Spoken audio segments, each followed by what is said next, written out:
Bapak mungkin tercengang mendengarkan ini. Bapak mungkin kaget mendengarkan ini. Kenapa ulama-ulama dunia sekarang banyak yang menangis? Dan mereka menulis, membicarakan dengan serius. Dan orang yang beriman kepada Allah di muka bumi serentak meninggal dunia. Sampai melepuh kulit-kulit mereka. Menjadi jelek bentuk rupa mereka. Pemerintah Israel sangat-sangat ketakutan hari ini. Sehingga di TV resmi mereka, masih ada di YouTube itu, mereka umumkan ketakutan mereka yang tidak bisa dibuat-buat.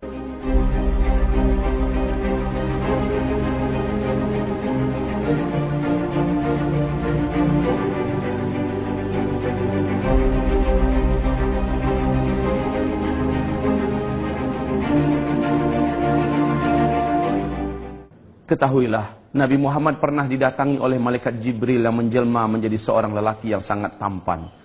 Malaikat ini bertanya, kapan kiamat? Nabi menjawab, Allah yang maha tahu, saya tidak tahu. Mungkin ente lebih tahu daripada saya. Kata Nabi kepada malaikat ini. Tapi ketika ditanya, sebutkan kepada saya ciri-cirinya, tanda-tanda bahwa kiamat sangat dekat. Nabi mengatakan, saya tahu. Apabila engkau menemukan satu zaman, orang yang hidup pada zaman itu dulunya miskin, kere, penggembala ternak, tidak memakai alas kaki dan telanjang dada. Tiba-tiba mereka menjadi kaya raya dan berkuasa, lalu mereka berlomba-lomba membangun gedung-gedung yang tinggi. Jika zaman itu sudah engkau temukan, maka jarak antara engkau dengan terjadinya kiamat sungguh sudah sangat-sangat dekat sekali. Bapak-bapak, hamba-hamba Allah dan ibu-ibu yang kami muliakan. Imam Ahmad bertanya kepada, Imam Ahmad ini dari hadis Imam Ahmad, Abu Hurairah bertanya kepada Rasulullah, ya Rasul, siapakah orang yang engkau maksud? Miskin, penggembala ternak, tidak beralas kaki, bertelanjang dada, tiba-tiba menjadi kaya raya dan berkuasa, lalu berlomba-lomba membangun gedung-gedung yang tinggi. Siapa yang engkau maksud ya Rasulullah? Nabi menjawab, humul Arab, mereka adalah bangsa Arab. Hamba-hamba Allah sekalian, kita perhatikan sekarang. Arab sebelum minyak bumi ditemukan masih disebut dengan Jazirah Arab. Miskin, Pak.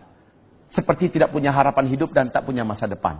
Tapi ketika minyak bumi ditemukan, mereka langsung memecah diri menjadi 7 negara. Arab Saudi, Kuwait, Qatar, Bahrain, Uni Emirat Arab, Oman, dan Yaman. Masing-masing mereka menjadi negara petrodolar. Kaum muslimin, lihat sekarang apa yang dibuat oleh negeri Arab. Di Arab Saudi, di Mekah Al-Mukarramah, gedung-gedung tinggi pencakar langit sudah mulai saling berlomba bermunculan.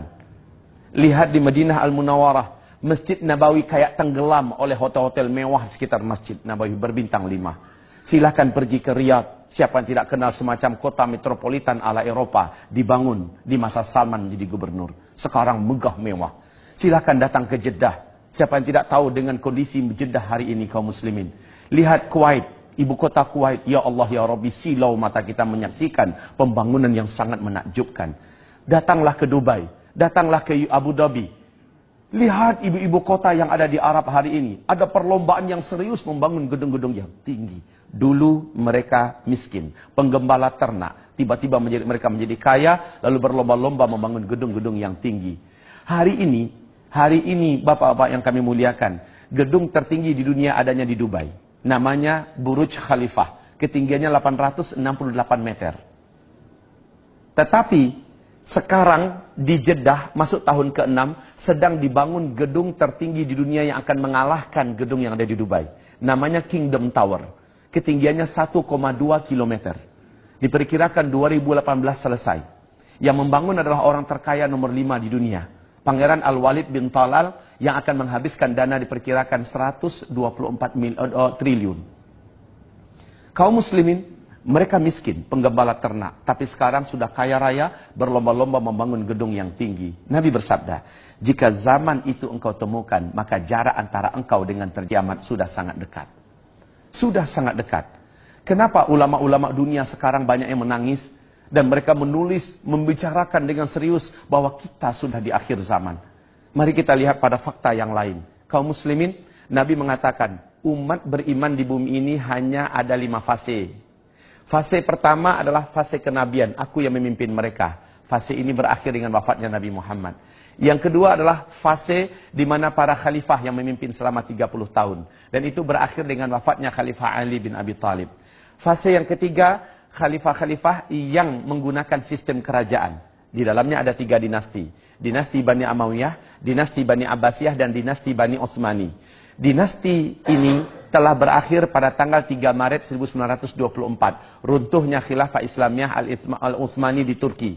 Akhir fase ketiga. Kita masuk fase keempat, yaitu fase umat Islam tidak dipimpin oleh seorang khalifah pun. Tidak ada kekhalifahan di muka bumi. Inilah fase kita sekarang. Pada fase ini Nabi mengatakan Islam jadi pecundang. Kaum muslimin jadi bulan-bulanan. Mereka banyak tapi tidak berharga, tidak dinilai, dan betul-betul dalam keadaan ketertekanan dan luar biasa. Kondisi manusia yang hidup saat itu, hari demi harinya lebih buruk daripada hari sebelumnya. Dalam urusan ekonomi, dalam urusan politik, dalam urusan pendidikan, dalam urusan moral, dalam urusan keadaan alam. Apa saja keadaan makin ke depan itu makin jelek. Ini pada fase keempat. Fase ini pasti berakhir, kata Nabi. Yaitu dunia akan kembali dipimpin oleh khilafah Islamiyah, dan CIA, Intelijen Amerika Serikat, di New York Times telah menyatakan dan merilis pernyataan resmi. Menurut angka-angka hitungan mereka, dunia masa depan akan kembali dipimpin oleh khilafah Islamiyah di tahun 2020. Menurut KGB Rusia, masih di New York Times, puncak-puncak khilafah Islamiyah di masa depan itu adalah tahun 2025. Artinya fase kelima sudah sangat dekat. Dan kaum muslimin, kelima fase ini akan ditutup dengan ditutupnya fase khilafah Islamiyah memimpin dunia. Tapi kata Rasul, tidak lama. Fase kelima hanya berjalan maksimal 9 tahun saja. Bukan 900 tahun. Bukan 90 tahun, hanya 9 tahun saja. Fase ini dipaksa, ditutup oleh Allah dengan cara seluruh orang Islam dan orang yang beriman kepada Allah di muka bumi serentak meninggal dunia. Kenapa? Terjadinya tanda besar kiamat yang ketujuh. Pada tanda besar kiamat yang ketujuh, seluruh orang yang beriman di bumi serentak Allah wafatkan. Bertiupnya angin lembut dari negeri timur atau dari Yaman, angin ini segera membungkus bumi. Orang yang beriman, dimanapun dia berada, apakah dia ada di puncak gunung, di dalam gua, di lembah-lembah, di pulau, di mana saja, asal dia masih ada iman kepada Allah, walaupun imannya hanya seujung kuku, angin itu akan datang kepadanya. Ketika dia disentuh oleh angin itu, terhirup oleh dia angin tersebut, dia pun meninggal di sana. Serentak seluruh orang beriman di muka bumi meninggal dunia. Kaum muslimin, ini Allah ceritakan di dalam Al-Quran. Nabi sebutkan dalam hadis-hadis yang sahih. Nah, hamba-hamba Allah yang kami muliakan, Bapak Ibu tahu berapa lama sebenarnya 5 fase ini? Subhanallah. Di dalam hadis dari Abu Daud, sekalipun hadis ini didhaifkan, bahkan ada yang statusnya dhaif jiddan, tetapi status hadis ini telah dikuatkan menjadi hasan li ghairih, bahwa Nabi mengatakan 5 fase ini di sisi Allah hanya 1.500 tahun paling lama. 1.500 tahun itu hitungan hijriah, dan kita sekarang sudah 1437 hijriah. Hijriah itu dihitung sejak Nabi hijrah dari Mekah ke Madinah. Sementara menghitung umur umat Nabi atau umat Islam di bumi ini sejak Nabi diutus sebagai Nabi dan Rasul. Sampai wafat serentak umat Islam di dunia, barulah 1.500. Kalau sekarang 1437, 13 tahun belum terhitung di Mekahnya Nabi, ditambahkan ke 1437. Berarti sekarang sudah 1450 kita orang Islam di bumi ini hidup. Maknanya, di hadapan kita, wahai hamba-hamba Allah yang kami muliakan, di hadapan kita untuk orang Islam hanya tersisa paling lama 50 tahun lagi. Lalu kita semua akan Allah wafatkan serentak. Siap nggak siap kita, terima nggak terima kita, Allah telah menetapkan sebagai penguasa absolut di langit dan di bumi. Bapak mungkin tercengang mendengarkan ini. Bapak mungkin kaget mendengarkan ini. Tetapi sungguh demi Allah, risalah yang saya sampaikan ini telah sampai ke Arab Saudi, telah sampai ke Amerika. Insya Allah dengan izin Allah di New York, tak lama lagi saya akan diundang menyampaikan materi ini. Di Australia setelah menyampaikan materi ini. Kita sudah sangat dekat dengan akhir zaman. Hamba-hamba Allah yang kami muliakan. Yang paling mengejutkan adalah Nabi menyebutkan ada 10 tanda besar kiamat. 10 tanda besar kiamat ini tidak akan terjadi kiamat sampai yang 10 ini muncul seluruhnya. Dan yang 10 ini harazatun manzumatun fi silk. Iyuqta'u silkun yatba'u ba'duha ba'dan. 10 tanda besar kiamat ini seperti butir-butir berjan. Yang di tengah-tengahnya ada ruangan kosong dapat dimasukkan tali atau benang. Jadi antara satu dengan yang lain itu terhubung Gara-gara adanya tali yang menghubungkan. Di bagian bawahnya disimpul. Sehingga tertahan untuk keluar. Iyyuqta'u silkun, ketika simpul bawah itu dipotong, diputus, meluncurlah butiran yang pertama. Apa yang terjadi dengan butiran kedua? Langsung menyusul dengan cepat. Butiran ketiga menyusul juga lebih cepat. Pap, pap, pap, pap, pap, pap, seluruhnya keluar. Artinya, kalau yang pertama sudah terjadi, yang kedua menyusul dengan cepat. Nggak pakai 1000 tahun jaraknya. Nggak pakai 100 tahun. Tidak pakai 10 tahun. Tidak. Sangat cepat sekali. 10 tanda besar kiamat ini yang pertama adalah terjadinya dukhan. Apa itu dukhan? Kabut debu yang teramat sangat tebal dan panas. Membungkus bumi selama 40 hari. Saking tebalnya, kata Rasulullah, tidak diketahui kapan malam, kapan siang.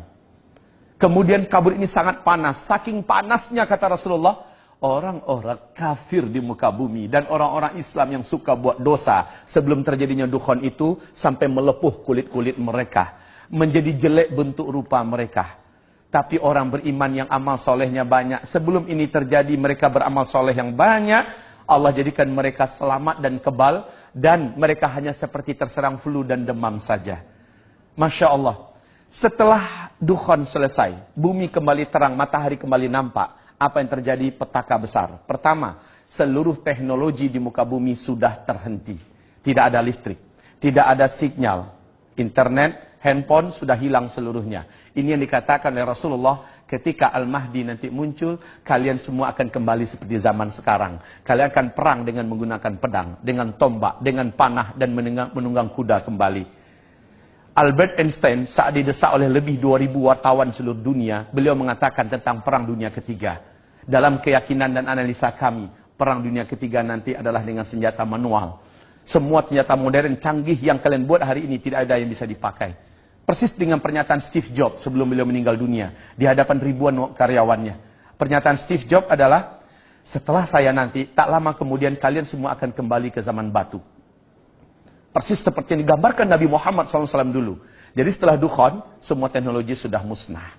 Kita kembali ke zaman di mana kita dipaksa untuk hidup secara manual. Dan ini yang sangat menakutkan, Pak. Kenapa? Berikutnya, gara-gara dukhan, seluruh yang ada di muka bumi ini, tanam-tanaman, tumbuh-tumbuhan, pada banyak yang mati. Kelaparan merata di mana-mana. Gara-gara lapar, kata Rasul, banyak chaos dan keributan. Kekacauan demi kekacauan, memperebutkan makanan sampai membunuh tetangga pun terjadi. Dan ini akibat daripada sulitnya dan langkanya makanan. Iklim udara menjadi sangat panas. Setelah itu manusia mulai putus asa hidup. Sampai-sampai orang yang paling kuat imannya, kata Nabi, kalau lewat dekat kuburan dia berkata, alangkah enaknya orang yang dalam kuburan itu kalaulah saya bisa ditinggal di dalam seperti mereka. Ini orang beriman loh ngomong. Sementara orang yang tidak beriman, mereka akan putus asa hidup. Mereka hanya memilih salah satu di antara dua cara. Menjadi brutal untuk mempertahankan hidup, atau bunuh diri, mengakhiri hidup. Setelah itu, Masya Allah, waktu azan masuk, Bapak Ibu, silakan berbuka. Air sudah ada di hidangan Bapak-Bapak. Semoga Allah menerima amal ibadah puasa kita. Sambil Bapak berbuka, izinkan saya 5 menit lagi, boleh? Silakan Bapak berbuka. Semoga Allah terima amal ibadah puasanya. Saya lanjutkan sedikit Bapak Ibu. Kemudian kata Nabi, setelah itu keluarlah Dajjal. Tidak seorang Nabi pun dan Rasul pun yang ada di muka bumi ini, terima kasih, melainkan memperingatkan umatnya masing-masing tentang Dajjal. Dajjal ini memiliki kemampuan yang menyebabkan seluruh dukun dan dunia sujud kepadanya. Dajjal ini mampu menurunkan hujan dari langit, menghidupkan semua orang yang ada di dalam kuburan, padahal seluruh mereka yang hidup itu adalah dari bangsa jin dan setan yang menjelma dari orang-orang yang dulu pernah hidup. Dajjal ini akan menyebabkan manusia-manusia menguap imannya dan mereka menjadi murtad kepada Allah. Bapak Ibu, Dajjal mengaku sebagai Tuhan dan banyak yang percaya, banyak yang sujud menyembah Dajjal. Dan yang paling banyak menyembah Dajjal, kata Rasulullah, dari umatku nanti adalah kaum wanita. Sementara tanda-tanda Dajjal akan keluar di dalam hadis Sahih Muslim ada 2. Yang pertama, apabila pohon-pohon di kebun kurma Baisan sudah tidak berbuah. Bapak tahu perkembangan sekarang? Pohon-pohon kebun kurma Baisan itu letaknya di Yordania dekat perbatasan dengan Palestina. Sekarang sudah masuk tahun ke-6 tidak berbuah 100%. Sudah tidak berbuah 100%. Bahkan batang-batang pohon ini cenderung mati sekarang, Pak. Yang kedua, dalam hadis Sahih Muslim, apabila Danau Tiberias yang sekarang adalah pusat sumber air utama bangsa Yahudi di Israel, ya, apabila Danau Tiberias menyusut airnya dan berkurang terus. Ketahuilah Bapak-bapak yang kami muliakan, sejak tahun 2003 sampai 2013, Danau Tiberias yang dalamnya dari permukaan sampai dasar itu hanya 45 meter, telah susut 16 meter. Pemerintah Israel sangat-sangat ketakutan hari ini. Sehingga di TV resmi mereka, masih ada di YouTube itu, mereka umumkan ketakutan mereka yang tidak bisa dibuat. Apalagi akhir 2015, Danau Tiberias, bagian dasar yang paling menonjol dari dasar Danau Tiberias itu sudah nampak kayak pulau-pulau kecil, Pak, di atas permukaan danau. Artinya apa? Semakin susut. Dan ini adalah pertanda besar Dajjal akan keluar. Tidak ada satupun manusia di muka bumi yang sanggup mempertahankan imannya jika ia berjumpa dengan Dajjal. Rasulullah bersabda, tidak ada satu kota pun di muka bumi ini melainkan Dajjal akan masuk ke dalamnya. Hanya Mekah dan Madinah yang Dajjal tak mampu masuk. Baik fisiknya ataupun kesaktian kemampuannya tidak bisa menembus Mekah, Madinah. Kita yang ada di Jakarta, kita yang ada di Indonesia, tidak lama lagi akan menyaksikan banyak para ulama yang menangis dan berkata, "Hadza zamanu khurujid Dajjal." Inilah zaman di mana Dajjal itu akan keluar. Inilah zaman di mana Dajjal itu akan keluar. Ya Allah, kalaulah kita tidak jaga diri kita dan iman kita benar-benar, kalaulah tidak jaga keluarga kita, pasti kita akan termasuk orang yang tidak mampu selamat. Pasti kita termasuk orang yang akan menjadi penyembah Dajjal. Na'udzubillah. Saya sampaikan ini kepada Bapak dan Ibu dengan sangat super cepat, Bapak Ibu yang kami muliakan. Saya sampaikan ini bukan untuk membuat Bapak jadi apatis menghadapi hidup ke depan. Tidak. Saya sampaikan ini malah buat semangat hidup.